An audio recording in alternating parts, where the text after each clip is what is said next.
கிறிஸ்துவுக்குள் பிரியமானவர்களே, இந்த மனமகிழ்ச்சியான காலை வேளையிலே உங்களை சந்திப்பதில் மிகவும் மகிழ்ச்சி அடைகிறேன். இன்றைய தினம் நாம் தியானிக்க இருக்கிற வசனம் எண்ணாகமம் 34ஆம் அதிகாரம் 17ஆம் வசனம். உங்களுக்கு தேசத்தை பங்கிட்டு கொடுக்கும் மனிதரின் நாமங்கள் ஆவன. ஆசாரியனாகிய எலெயாசரும் நூனின் குமாரனாகிய யோசுவாவுமே. ஜனத்தின் நன்மைக்காக கர்த்தருடைய ஊழியத்தை செய்யும் தேவ ஊழியர்களின் மிக முக்கியமான தகுதிகளில் ஒன்று பொருளாசையை வெறுக்கிற தன்மை.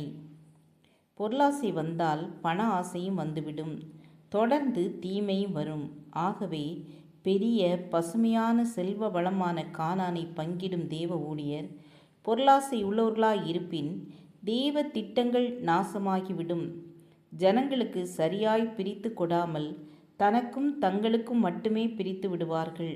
ஆகவே கர்த்தர் பொருளாசையாய் இராத ஆசாரியனாகிய எலெயாசாரும் யோசுவாவும் தலைவராக நியமிக்கப்பட்டார்கள்.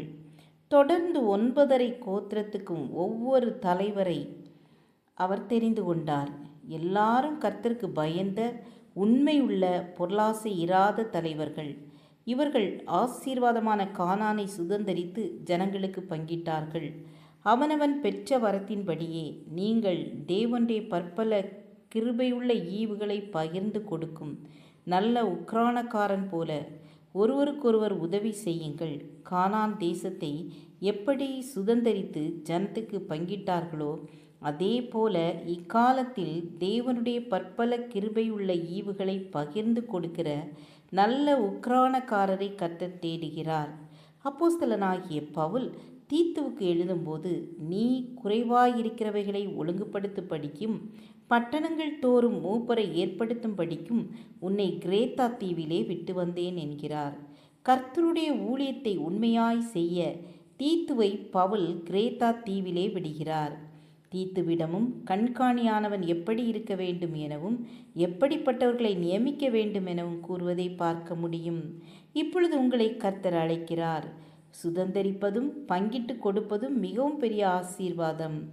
ஆம், எனக்கு அன்பானவர்களே, நாம் வாக்குத்தத்தமான ஆசீர்வாதங்களை சுதந்திரிக்கிறவர்களாய் பின்பற்ற வேண்டும், சுதந்தரித்து கொள்ள வேண்டும், பின்பு பங்கிட வேண்டும். தேவன் அழைக்கிற நியமித்த நபர் நீங்களே. ஜெபம் செய்வோம்.